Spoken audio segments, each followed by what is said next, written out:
Good evening and welcome back to another episode on Coffee with Craner. I'm your host, Lyndon Crane, and this is episode 70. We have a special guest, Brandon McBride. You might have recognized him. He went to Herman Secondary School, later went to Mississippi State. He's a two-time NCAA Division 800-meter champion and a nine-time track and field All-American at Mississippi State University. In 2016, he went to his first Olympics, and later in 2021, last year, he was also at the Olympics again. And something to note, he's a national record holder for 800 meters. 1:43.20 was the record, and nobody has beat it since. That happened in 2018. Today, we're going to be talking about everything around the track, outside of the track, and what Brandon's been up to since the Olympics. Brandon, thanks for joining. Yes, thank you so much for having me, Lyndon. I really appreciate you having me on the show. In terms of what I've been up to, lots of training, lots of personal growth, really. The pandemic has been tough on everybody mentally, and as well as physically and financially. Can't forget those. And so at the end of the day, I've just been, taking it day by day myself, just trying to stay as positive and as healthy as possible. That's awesome. Now, I want to jump into my very first question. And because it's Coffee with Craner, I have to ask, where in Windsor, Essex, when you're back home, is your favorite place to get coffee?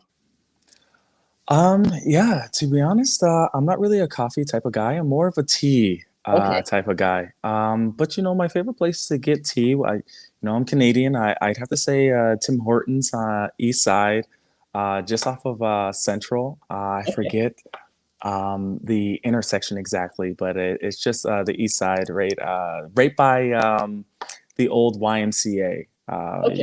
Where the YMCA used to be, right off of Central.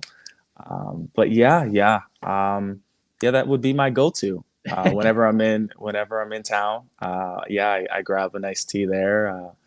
Often, I'm very busy, so I'm usually just passing through. I haven't sat down in a while, of course, because of the pandemic as well. But yep, that would be my go-to. That's fantastic. And for those watching, where are you joining from today? Eugene, Oregon. I've been on the West Coast for a while, going back and forth between Eugene and LA. So, okay, yeah, that's awesome. What brought you to Eugene? Yes, so I'm currently training with OTC under Coach Mark Rowland. So that's been pretty exciting. Love the group. First time in a professional training group, so that's been great. Trainings are going well. And did you say OCT? OTC. OTC. So Oregon Track Club. Oh, perfect. So is the historic Oregon Track Club. There's lots of history, and I'm excited to be a part of that ongoing history. And I'm excited to add to it in hopefully a positive and impactful way. Yes. Now, speaking of history, let's talk about what first got you into track and field. Yes. So I've always loved running. For me, running is like a form of meditation. But my earliest days, I used running to get back and forth from my friend's house to back home. Parents were very strict, so I had to be home at a certain time. It was and so in order for me to maximize my time with my friends, I had to find an efficient way to get home. And that way definitely was not walking. I'll tell you that, because everyone lived very far. I believe it was about 1.5 miles, maybe 2 miles away. And so, one of the things that I came up with is, hey, I could cut my time in half, my travel time in half, if I just jog. And so, that's how I used to get to and from friends' houses. And eventually I started enjoying it more and more. And I became decently good at it. And I met a coach of mine in high school, and he thought that I could be pretty good at track and field. And we just went from there. So you had to be in before the lights were out. Exactly. Yeah, parents did not play around when it came to curfews, when it came to studies, and things of that nature. They ran a tight ship. They still do. Yeah, same with my parents. Um, Yes. so you talked a little bit about your coach that you met early on. Was he your mentor, or were there other mentors that you grew up with, and why were they so great? Yeah, I've had a few mentors, and really, each of them were great. They were great for a certain period of my time, of my journey, really. I remember my high school coach. Yeah, he is a great coach, and he helped develop me from a person that wasn't knowledgeable in the sport, didn't really have a whole lot of experience. He was able to get me from that starting point to the NCAA and so on and so forth. And then that's where I met my second mentor. And then along the lines, I stayed in touch with a great mentor as well. So I definitely have had a little less than a handful of mentors, and I think it's very, very important to seek out others that are more wise than yourself. You need to surround yourself with others. I mean, there's the great quote. I mean, if you're the smartest one in your group, chances are you need to get a new group, right? And so I like to surround myself with people that are a whole lot smarter than I am. That's awesome. And now you're a mentor yourself for other students and athletes, I would imagine. I believe you have a younger brother that's in running. Yes, yes, yes. Yeah, I try to be. I try to give back in any way that I can. Yeah, my younger brother, or William, yeah, he's doing his thing down south, and it's great to see, And he had a lot of success in high school, and unfortunately, with the pandemic, it really affected his university experience. And I think that he's just now coming around, and yeah, I'm pretty excited for the next couple of months to see. I think that he's gonna shock himself and quite a few people around him. His fitness is definitely coming around, and I'm excited for him. Yeah, well, But yeah. he has a great mentor to look up to, and somebody that he lives with sometimes, where he can just go out and have a run with. Um, Yes. Now, just talking about your time in the Olympics, being someone that's never attended and has watched online through the television, what was this experience like? What happens behind the scenes that you think would be a bit different than what I'm experiencing at home? Well, it just depends on which Olympics you're referring to. In 2016, everyone, they think that the Olympics is this big party, and there is a lot of fun that happens at the Olympics, but it's very, very stressful. Mm. You're going there for a job. A lot of athletes have goals. They have certain marks that they need to hit, certain times that they need to run, and so it's very, very stressful. And so a lot of people think that, hey, you get there and it's just a big party, Yeah. but no, if you're around the track, if you're around the track when the athletes are doing their final preparations, you can literally feel the tension. You can feel, the intensity, the stress levels. And I think that, in regards to this last Olympics, the pandemic just really magnified that. I mean, it just made things that much more stressful. And it's tough. It's tough. And so a lot of the times you see everyone is just so critical of athletes, pertaining to their performance and so on and so forth. But you see it online and on social media and everything, but it's to me, I kind of scratch my head because there are a lot of individuals who have never been in that situation, and they have no idea the stress that athlete or whatnot is under. And so, yeah, there's a lot more that goes into let's just say sports in general. Mm. Then yeah, there's a lot that goes into it. And I think a lot of people would be very, very surprised to see behind the scenes. Yeah, I mean, I'm just watching the Winter Olympics right now, and I'm addicted to it. But it's just Hmm. like, if that one athlete messes up, you know, it's not necessarily the end of their career, and it could be nerves that cause them to do so poorly at the Olympics, or had a little setback at the start. Right. That, like you said, isn't really a good indication of of how strong that athlete really is.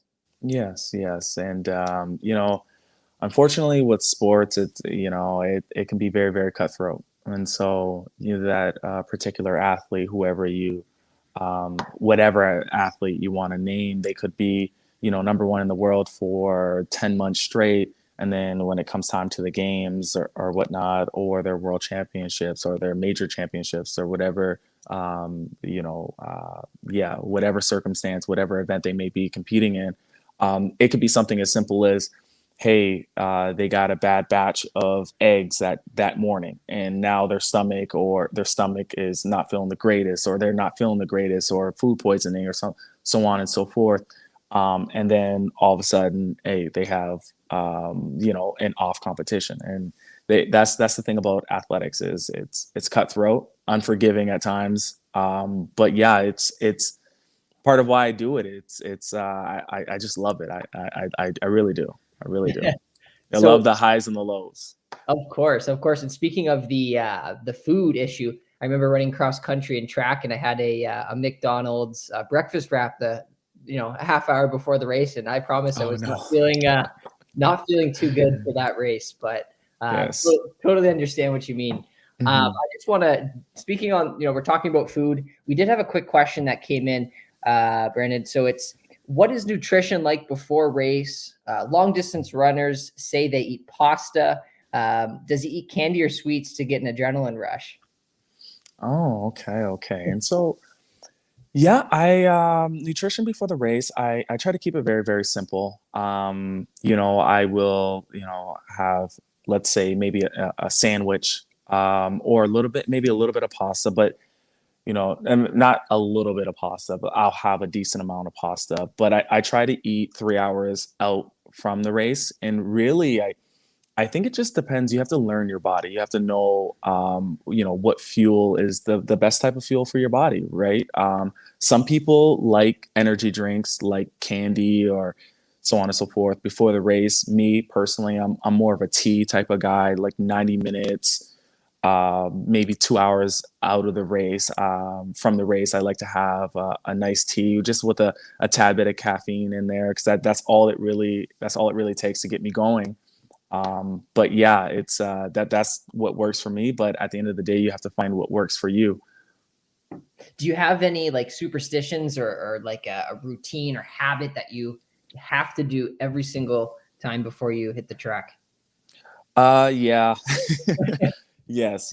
It's weird. It's weird things like, my socks have to, if I'm wearing a light colored top, my socks have to be white. If it's a dark colored top, my socks have to be black. It's weird. It gets strange. And a lot of runners have these strange things that they just have to, that they have to do, right? And it's just, in my mind, in a lot of distance runners' minds, they can be very, very routine. And so if you have a certain routine, if you eat a certain meal, or so on and so forth, and then you have a great race, you want to keep repeating that same routine, because you want to control everything that you can possibly control, because at the end of the day, there's so many things that could go wrong. And so if you keep everything the same, I mean, it probably, in the grand scheme of things, it doesn't matter that much. But if it matters to you and your mind, because sports is a lot, there's a lot, or huge or enormous mental aspect to sports. If that's what keeps you sane, then do what you have to do. If wearing pink socks keep you sane and it gets you comfortable, before a race, hey, wear your pink socks. And that's why, I never judge what an athlete's wearing. I never judge what an athlete has to do to get themselves ready for a race. Yeah. Little Will, he likes to wear 1,000,001 bracelets. He likes to wear jewelry, sunglasses, and that's what works for him. And we've had several conversations. And when I was younger, I didn't really get it. I didn't have that perspective. And so I would always make comments, but then I saw, that's what makes him him, right? At the end of the day, and now I'm definitely, I don't judge at all. No, that's awesome. I just want to jump into a next question here because I know you live by some quotes, I believe. What are your favorite quotes or mottos that come to mind to you? Favorite quote, I guess it'd probably be the one that's on my Instagram. The only time that success comes before work is in the dictionary. And really, it's really a model that I live by. Anybody that knows me or has trained with me knows that I love to work. I love to work hard. I love to train hard. I love to get lost in the process at the end of the day. And I think that I've just had so much success from focusing on the process and the day to day, maximizing every single day. Hey, if today's a rest day, then I'm going to take it as a rest day. I'm not going to be out dancing on tables or something of that nature, What do you do you on your know, rest days? what do I do? I'm usually doing some form of physiotherapy or just something, like some form of treatment. But if I don't have treatment, then you can find me, in my room or on the couch, reading a book, meditating, just doing something to keep my mind off of sport and really take care of myself mentally because it's mental health is so very important. No, it definitely is. It definitely is. And just my last question before I send you off, because I know you have something after physiotherapy, I imagine. What are some of your future goals for your athletic career and then also outside of the track? For my athletic career, I just want, at the end of the day, I every athlete wants to bring home a medal. That's what my goal is, and in order to achieve that goal, I just have to stay. I have to stay healthy. Injuries have plagued me for the longest, the last year or so, yeah. So right now, the overarching goal would be to bring home a medal, and in order to achieve that goal, it would be to stay healthy, and have a healthy season, from here on out, so on and so forth. But off the track, a year ago, I would have told you it would be to get my master's. But last year, I achieved that. I got my master's. Wow, But that's awesome. really, it's just, as of right now, it's just developing as an all around person, developing socially and then career wise, establishing some connections, really developing some professional skills and so on and so forth. But long-term goal would be to find something that I love just as much as track and field. Find something that I love to, that I can just get lost in the numbers, the process, so on and so forth. I can show up every single day excited to do the grunt work of the job. I want to be in a situation where I'm just as excited to do the not so great stuff, aspect of the job as the aspect of the job that's the glamorous side of the job, right? Yeah. So yeah, that would be my long-term goal. Well, you have to do what you love, and Yeah. I definitely respect that. And I can't wait to see you bring home a medal to Windsor. We can have the torch in the city. And I Sounds good. Thank you for your time. Thanks for being on here, connecting with the folks down in Windsor, Essex. And I wish you all the best. Yes, thank you. And thank you for having me. Thank you for being so patient. I'm a busy guy. I'm rarely on social media, as you can tell from my social media. Yeah, thank you for being so patient because I know, chasing around athletes, it can be tough. It can be tough because everyone's schedule is so hectic. But thank you. Awesome. Thank you. And thanks for those watching. We will see you soon for the next episode. Thanks, everyone.